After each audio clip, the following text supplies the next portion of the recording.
Hello दोस्तों, welcome to Ranjan classes. तो friends, आशा રાખું છું તમે બધા મજામાં છો, મસ્ત છો।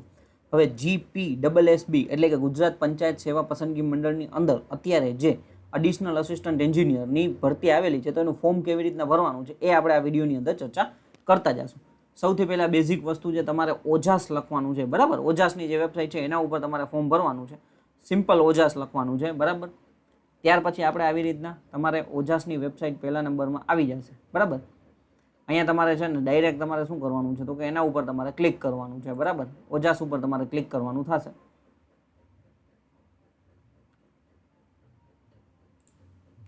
ઓકે ફ્રેન્ડ્સ, તો એટલે આવી રીતના તમારે વેબસાઇટ છે એ ઓપન થઈ જશે, બરાબર। અહીંયા તમે જોઈ શકો છો। હવે અહીંયા તમારે સૌથી પહેલાં ક્યાં જવાનું છે તો કે ઓનલાઈન એપ્લિકેશનની અંદર એમાં તમારે એપ્લાય ઉપર તમારે જવાનું છે, બરાબર। એપ્લાય ઉપર તમારે જવાનું થશે। હવે ત્યાંથી તમારે ડિપાર્ટમેન્ટ સિલેક્ટ કરવાનું છે, એટલે ગુજરાત પંચાયત સેવા પસંદગી બોર્ડ આવી ગયું, બરાબર। એની અંદર આવી જશે તો કે ભાઈ આપણી આ પહેલા નંબરની જ ભરતી છે, અધિક મદદનીશ ઇજનેર ઇલેક્ટ્રિકલ વર્ગ 3 એટલે એડિશનલ અસિસ્ટન્ટ એન્જિનિયર, બરાબર। અહીંયા તમારે જો તમારે નોટિફિકેશન જોવી હોય તો અહીંયા તમે ડિટેલ્સ ઉપર ક્લિક કરશો એટલે તમને નોટિફિકેશન આવી જશે, બરાબર। PDF તમે ડાઉનલોડ કરી શકો છો, જે આપણા ટેલિગ્રામ ગ્રુપ વોટ્સઅપ ગ્રુપની અંદર બધી જગ્યાએ મોકલી દેવામાં આવેલી છે, બરાબર। બાકી તમારે એપ્લાય કરવાનું હોય તો સીધું તમારે બેક જવાનું છે, એક જ મિનિટ। ઓકે, તો આવી રીતના સીધું તમારે અહીંયા એપ્લાય બટન ઉપર તમારે ક્લિક કરી દેવાનું છે, બરાબર। એપ્લાય બટન ઉપર ક્લિક કરશો એટલે અહીંયા તમને આખી ડિટેલ્સ આવી જશે, બરાબર। અધિક મદદનીશ ઇજનેર ક્લાસ 3ની પોસ્ટ છે, પંચાયત રૂરલ હાઉસિંગ અને રૂરલ ડેવલપમેન્ટ ડિપાર્ટમેન્ટની અંદર અત્યારે ભરતી આવેલી છે, બરાબર। 5 વર્ષમાં એનો પ્રોબેશન પીરિયડ છે, 49,600 તમારો પે સ્કેલ મતલબ પર મંથ આપણને ફિક્સ પગાર મળશે એ। અહીંયા તમારે એપ્લાય નાવ ઉપર ક્લિક કરવાનું છે। હવે જેવું તમે એપ્લાય નાવ ઉપર તમે ક્લિક કરશો, બરાબર, એટલે enter registration number apply with OTR। જો તમે આની પહેલા ઓજાસમાં ફોર્મ ભરેલું હોય તો તમારી પાસે છે ને OTR નંબર હશે, બરાબર, રજિસ્ટ્રેશન નંબર હશે, એ તમારે લખવાનો છે, તમને મેલમાં આવેલો હશે, અને ડેટ ઓફ બર્થ છે એ તમારે લખવાનું, એટલે ડાયરેક્ટ એપ્લાય વિથ OTR કરી દેવાનું, બરાબર।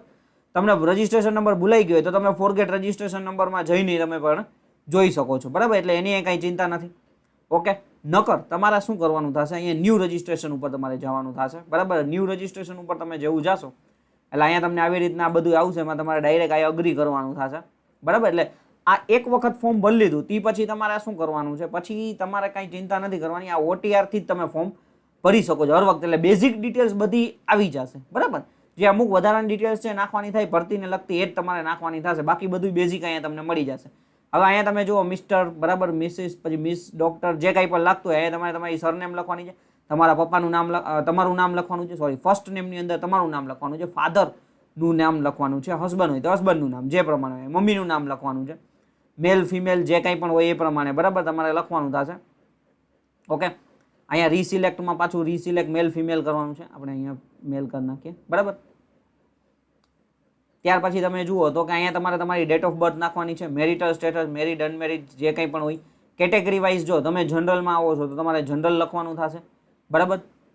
તો એમાં કાંઈ ચિંતા નથી, પણ જનરલ તમે જો EWS સિલેક્ટ કરો છો, બરાબર, જનરલ EWS તમે સિલેક્ટ કરો છો તો તમારે EWS સર્ટિફિકેટ દેવાનું થશે। જો અહીંયા તમને ડેટા આવી ગયો, EWS સર્ટિફિકેટ, એની ડિટેલ, ક્યારે તમે કઢાવ્યું છે, પ્રમાણપત્ર કાઢી આપનાર સત્તાધિકારી, કયા રાજ્યમાંથી કઢાવેલું છે। ત્યાર પછી જો તમે SCમાંથી આવો છો, બરાબર, તો તમારે કાસ્ટ સર્ટિફિકેટ આપવાનું થશે, બરાબર। અહીંયા તમે જોઈ શકો છો, અહીંયા તમને caste certificate number, caste certificate date આવી જાય છે, બરાબર। અને જો તમે SCBCમાંથી આવો છો, બરાબર, એટલે કે OBC SCBC, તો એમાં તમારે કાસ્ટ સર્ટિફિકેટ ને નોન ક્રિમિનલ સર્ટિફિકેટ બેય તમારે ડેટ એડ કરવાનું થશે।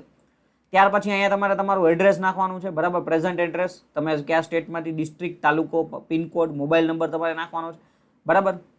ત્યાર પછી અહીંયા તમારે પાછું આપણે પરમેનન્ટ એડ્રેસ એ તમારે નાખવાનું છે, બધું તમારે કમ્પ્લીટ કરવાનું છે। મોબાઈલ નંબર છે, SMS અલર્ટ મેળવવા માટે તમે જે મોબાઈલ નંબર યુઝ કરો છો, બરાબર, એવો નહીં કે ભાઈ 2 મહિના પછી બદલી નાખી, એ નહીં, મોબાઈલ નંબર નાખવાનો છે, રીટાઈપ નાખવાનો છે, ઈમેલ નાખવાનો છે, બરાબર। અને અહીંયા પાછો રીટાઈપ ઈમેલ આઈડી પણ એવું કે જે મતલબ પરમેનન્ટ હોય એવું, પછી બંધ થઈ જાય, ઈમેલ આઈડીમાં વાંધો આવી જાય પછી, જે કારણ કે બધી માહિતી ઈમેલ અને મોબાઈલમાં જ આવશે, બરાબર, એ બધું પરફેક્ટ ટાઈપ કરી અહીંયા કદાચ મોબાઈલ નંબરમાં OTP આવશે, એ OTP તમારે અહીંયા કમ્પ્લીટ કરવાનો થશે, બરાબર। ત્યાર પછી અહીંયા શું તમે રમત ગમત ધરાવતા ગુણો મેળવવા લાયકાત ધરાવો છો, યસ હોય તો યસ, નકર નો કરવાનું થશે। અહીંયા વિધવા, બરાબર, એમાં તો જનરલી બધાને નો આવશે, એક્સ આર્મી મેનમાં જનરલી બધાને નો આવશે, કોઈ આર્મી મેનમાંથી હોય એક્સ તો યસ આવશે. Currently working as Gujarat state government employ, જો તમે ગુજરાત ગવર્મેન્ટમાં હોવ તો યસ કરવાનું, નકર નો આવી જશે. બરાબર. અહીંયા લેંગ્વેજમાં તો કે ભાઈ generally English, Gujarati, read, write, તમારે જે પ્રમાણે તમને જે ઠીક લાગે એ પ્રમાણે બધું ટીક કરી શકો છો. બરાબર. હિન્દી ગુજરાતી ફરજિયાત છે, આપણને કીધું હતું. કદાચ ઇંગ્લિશમાં બની શકે કે તમે ન બોલી શકતા હોય તો સ્પીકમાં તમે ન ટીક કરો તો પણ ચાલશે. બરાબર. ત્યાર પછી અહીંયા તમારે તમારો ફોટોગ્રાફ અપલોડ કરવાનો છે. બરાબર. અહીંયા તમારે તમારી સિગ્નેચર અપલોડ કરવાનું છે. અહીંયા તમને માપ આપી દીધું છે કઈ પ્રમાણે તમારે ફોટો અપલોડ કરવાનો છે. બરાબર. ત્યાર પછી અહીંયા તમારે યસ ટીક કરવાનું છે. અહીંયા તમારે જોશો એટલે તમારે અહીંયા આપણે કેપ્ચા કોડ આવશે. સેવ તમે ટીક કરશો એટલે તમને પાછો એક ઓટીપી આવશે મોબાઈલ અથવા ઈમેલની અંદર. બરાબર. એ તમારે અહીંયા ઓટીપી નાખી અને સેવ કરી નાખવાનું. એટલે એનો મતલબ ભાઈ 2 વખત ચેક કરીને તમારે જોવાનું છે, ભૂલ ન થાય એ ખાસ ધ્યાન દેવાનું છે. બરાબર. નકર શું થશે કે ભાઈ પછી આમાં એક વખત તમે ટીક કરી નાખ્યું પછી આમાં કોઈ ફેરફાર થશે નહીં. ખાસ ધ્યાન દેવાનું છે. બરાબર. એટલે ભાઈ જેટલું પણ હોય વ્યવસ્થિત રીતે 2 વખત ચેક કરજો. પછી હું આમાં મને મેસેજ કરશો તો કાંઈ નહીં થાય.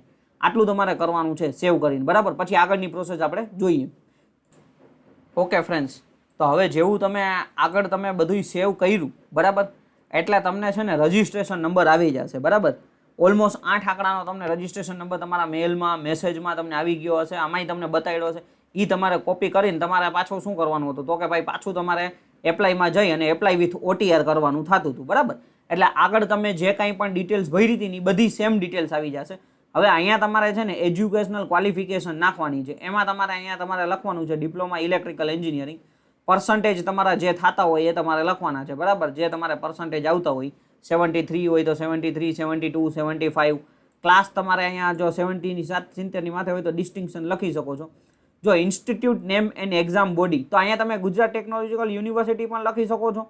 બરાબર. કારણ કે આપણી exam body Gujarat technological university, GTU, ખાલી GTU નથી લખવાનું, આખું નામ લખવાનું છે. અથવા તમે તમારી કોલેજનું નામ લખી શકો છો. અહીંયા સ્ટેટ લખવાનું છે, ગુજરાત જ આવશે. પાસિંગ યર, ક્યારે તમે પાસ કર્યું. બરાબર. જેમ કે બેઝિક વસ્તુ છે, મેં જેનું ફોર્મ ભરું છું એ ભાઈ 2021માં પાસ કર્યું છે તો 2021. નંબર ઓફ ટ્રાયલ્સમાં 1 આવશે. Last seat, trial seat number. અહીંયા તમારે તમારો એનરોલમેન્ટ નંબર નાખવાનો છે. ખાસ ધ્યાન દેજો, એનરોલમેન્ટ નંબર નાખવાનો છે. બરાબર. એનરોલમેન્ટ નંબર તમારે નાખવાનો છે.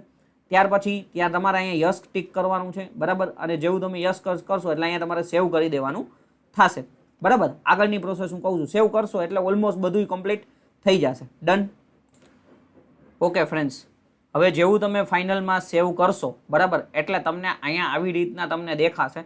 બરાબર. એમાં અધિક મદદનીશ ઇજનેર એડિશનલની જગ્યાએ તમારી અરજી ઓનલાઈન સ્વીકારવામાં આવેલ છે. અરજી નંબર તમને અહીંયા લખેલો છે. બરાબર. આ તમારે છે ને ભાઈ કોપી કરી લેવાનો છે. અરજી નંબર જે છે એ તમારે કોપી કરી લેવાનો છે. એ તમને અહીંયા દેખાતો હશે અરજી નંબર. બરાબર. ત્યાર પછી તમારે અહીંયા કન્ફર્મ એપ્લિકેશન કરવાનું થશે. ઓકે. કન્ફર્મ એપ્લિકેશન કરો ત્યાર પછી આગળ શું કરવાનું છે એ હું તમને બતાડું છું. જેવું તમે કન્ફર્મ એપ્લિકેશન ઉપર તમે ટિક કરશો એટલે તમારે અહીંયા શું કરવાનું છે તો કે જે એપ્લિકેશન નંબર આવ્યા હતા એ તમારે અહીંયા પેસ્ટ કરવાના છે. અહીંયા તમારે તમારી ડેટ ઓફ બર્થ અને કેપ્ચા કોડ તમારે નાખવાનો થશે અને ઓકે કરવાનું છે. બરાબર. હવે અહીંયા તમે જોશો તો આવી રીતના તમને બરાબર આખું તમારી બધી ડિટેલ્સ આવી જશે. એ તમને દેખાતી હશે. તમારા એપ્લિકેશન નંબર, તમારું નામ, મમ્મીનું નામ, તમારું એડ્રેસ, ડિસ્ટ્રિક્ટ ને તમારા મોબાઈલ નંબર ને બધું. બરાબર. હવે એ તમારે શું કરવાનું છે, કન્ફર્મ કરવાનું છે. કન્ફર્મ એપ્લિકેશન અહીંયા તમારે ફાઇનલ કન્ફર્મ કરવાનું છે. બરાબર. એટલે ફોર્મ તમારું ભરાઈ જશે. હવે જો તમે ઓપન કેટેગરીમાં આવતા હોય તો તમારે ફી ભરવાની થશે. બરાબર. જો તમે ઓપન કેટેગરીમાં નથી આવતા તો તમારે ફી ભરવાની પ્રોસેસ આવશે નહીં. બરાબર. આટલું તમારે ખાસ ધ્યાન દેવાનું. અહીંથી કન્ફર્મ કરશો એટલે ફાઇનલ તમારે આવી જશે. ડન.